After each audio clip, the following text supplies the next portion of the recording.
Que diriez-vous de chercher la vie extraterrestre sur une lune glacée située à 10 fois la distance qui nous sépare du Soleil? C'est ce que nous allons explorer dans cette vidéo consacrée à la recherche de vie extraterrestre, en particulier sur une petite lune de Saturne appelée Encelade. Jusqu'à récemment, cette lune était considérée comme un lieu improbable pour la vie.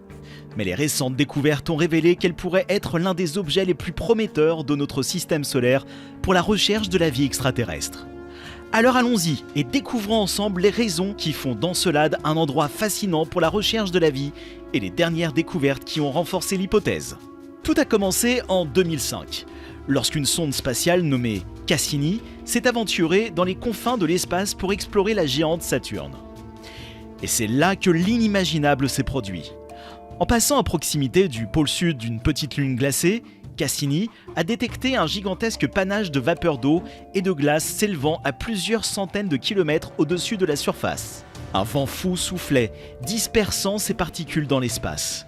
Mais ce qui a le plus étonné les scientifiques, c'est la découverte de fissures à travers lesquelles percent des geysers momentanés. Ces éruptions souterraines permettent même d'alimenter et d'entretenir la formation d'un immense anneau ténu que possède Saturne, l'anneau E. Imaginez un anneau formé à partir de l'activité d'un océan sous-jacent crachant de la neige dans l'espace. Et ce n'est pas tout. La neige qui retombe sur la petite lune s'accumule pour former des collines de neige de plus de 100 mètres de hauteur. Des accumulations de poudre témoignant d'une neige quasi ininterrompue depuis au moins 100 millions d'années. Mais la morphologie de la région sud indique que cette couche de neige s'est renouvelée plusieurs fois au fil du temps. Et pour couronner le tout, des reflets bleutés révèlent la présence de glace d'eau récemment formée dans d'immenses fissures. Qui aurait pensé qu'une petite lune glacée peut contenir autant de merveilles? Afin d'expliquer la présence de ces fontaines et le renouvellement quasi perpétuel de la surface d'Encelade, les projecteurs pointent tous en direction de la présence, sous la banquise recouvrant l'ensemble de ce satellite, d'un océan global sous-jacent. Aujourd'hui, on pense que cet océan liquide souterrain doit être séparé du froid mordant de l'espace par quelques 35 km d'épaisseur de glace au niveau de l'équateur et environ 5 km au niveau du pôle sud, selon nos modèles. Sous l'épaisse couche de glace se trouve une colonne d'eau liquide 20 fois plus épaisse que nos océans sur Terre en moyenne. Cet océan extraterrestre doit, après une soixantaine de kilomètres de profondeur, laisser enfin la place à un socle rocheux, le noyau dur situé au centre de ce petit satellite. En tout, on estime que la quantité d'eau liquide prisonnière sous l'épaisse coquille gelée représente en volume un dixième de celui de l'océan Indien. Cela peut sembler peu, mais rappelez-vous que ce petit monde est modeste en taille. Vu que c'est un petit satellite, alors que sa teneur en eau est considérable. Dès lors, la question se pose. Comment expliquer l'existence de kilomètres d'épaisseur d'océan extraterrestre sous forme liquide sous un si petit monde éloigné de 4 milliards de kilomètres du Soleil?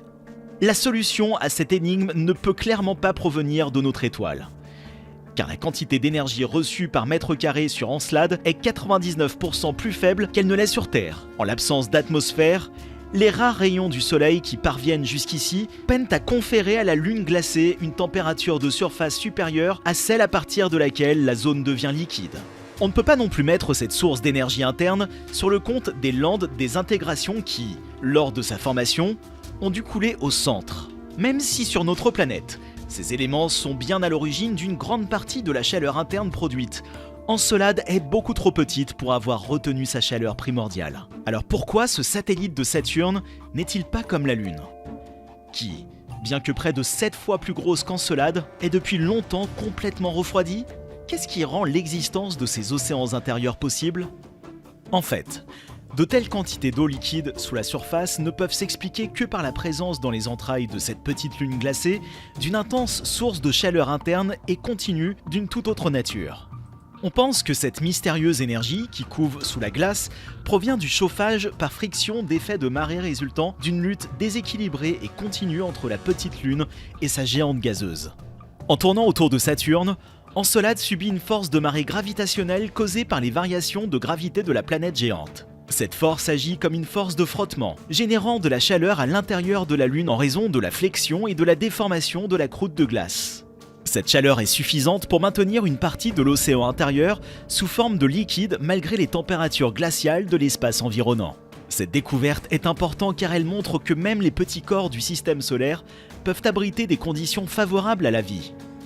Les océans souterrains, comme celui d'Encelade, pourraient offrir un habitat potentiel pour les formes de vie microscopiques, similaires à celles qui vivent autour des sources hydrothermales sur Terre. La recherche de la vie extraterrestre reste donc une question importante pour les scientifiques et les explorateurs spatiaux à venir. Sur le plancher océanique de la petite Lune, on pense que l'eau froide des océans s'infiltre dans la croûte par des fissures, s'écoule à travers des anfractuosités dans la roche, puis, une fois à l'intérieur, s'y réchauffe. Sous pression, elle remonte en lessivant sur son passage les minéraux des roches environnantes, tels que la silice. Une fois sortis du noyau, ces minéraux, sous forme dissoute, retrouvent dans l'océan des températures plus clémentes, puis se cristallisent. Les particules nouvellement formées dérivent ensuite pendant des années, ballottées au gré des courants, jusqu'à ce que certaines d'entre elles, par le jeu des mouvements thermiques, se retrouvent au sommet des 60 km d'épaisseur de la colonne d'eau séparant le plancher océanique de l'épais plafond de glace. Une fois la surface de l'océan atteinte, au niveau du pôle sud, l'eau chargée en nanoparticules se fraye lentement un chemin à travers les fissures de la glace. En progressant à travers les fractures, le liquide s'approche de plus en plus de l'espace. La pression s'exerçant sur lui diminue fortement, et le dioxyde de carbone qu'il contient, sous forme dissoute, se met à former des bulles.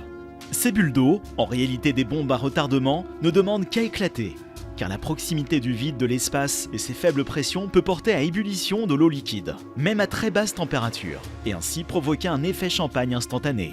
Lorsque la glace se brise brutalement, le contenu de ces bulles jaillit presque instantanément dans un déluge vertical de vapeur d'eau propulsée par du gaz en expansion, ce qui crée une fontaine éphémère. Une partie de l'eau retombe en surface sous forme de neige micrométrique riche en anneaux de particules de silice, tandis que l'autre partie s'en va alimenter l'anneau eau, voire exceptionnellement être accélérée par les vents solaires au point d'atteindre des vitesses de l'ordre d'1 million de kilomètres par heure et ainsi s'envoler en direction des confins les plus reculés du système solaire.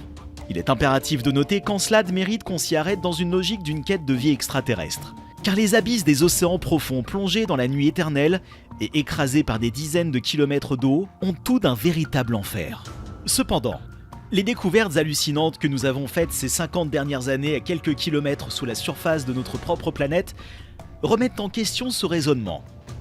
Jusqu'à la fin des années 1970, presque tous les scientifiques s'accordaient pour dire que dans l'océan profond, en l'absence totale de lumière et sans source de nourriture provenant du soleil, la vie ne pouvait pas exister. Cependant, la découverte de sources hydrothermales dans les fonds marins a bouleversé cette vision. Ces sources, où de l'eau chaude riche en minéraux s'échappe du plancher océanique, créent un environnement propice à la vie.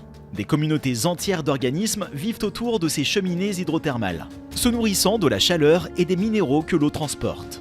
Les lunes de Jupiter et de Saturne, Encelade et Europe, pourraient contenir des océans souterrains cachés sous leur couche de glace. Les éruptions de vapeur d'eau mesurées sur Europe, qui relâchent près de 2 tonnes de liquide par seconde dans l'espace, ainsi que la présence de motifs de stress sombres sur la surface d'Encelade, laissent entendre l'existence de ces océans cachés. On pense que ces lunes sont capables de cracher des quantités variables de leur océan dans l'espace, rythmées par les forces de marées exercées par leur planète mère. Les stries de glace et les marques de stress sombres observées sur la surface de ces lunes seraient dues aux remontées d'eau et de glace plus chaudes venant fissurer et renouveler la surface. La présence de ces océans souterrains révèle ainsi des phénomènes géologiques remarquables, tels que des zones de subduction ou des tectoniques, des plaques constituées de glace.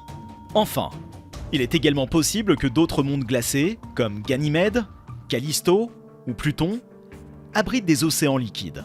Il est fascinant de penser que certains de ces mondes glacés pourraient être habitables, bien que cela ne soit pas le cas d'Encelade et d'Europe aujourd'hui. Mais peut-être que dans le futur, lorsque notre étoile se transformera en géante rouge, dans environ 5 milliards d'années, les cellules glacées de ces lunes se réchaufferont suffisamment pour permettre à leur océan de fondre et de recouvrir la surface de milliers de kilomètres d'eau liquide. C'est une perspective intrigante et prometteuse pour l'exploration future de ces mondes lointains et fascinants.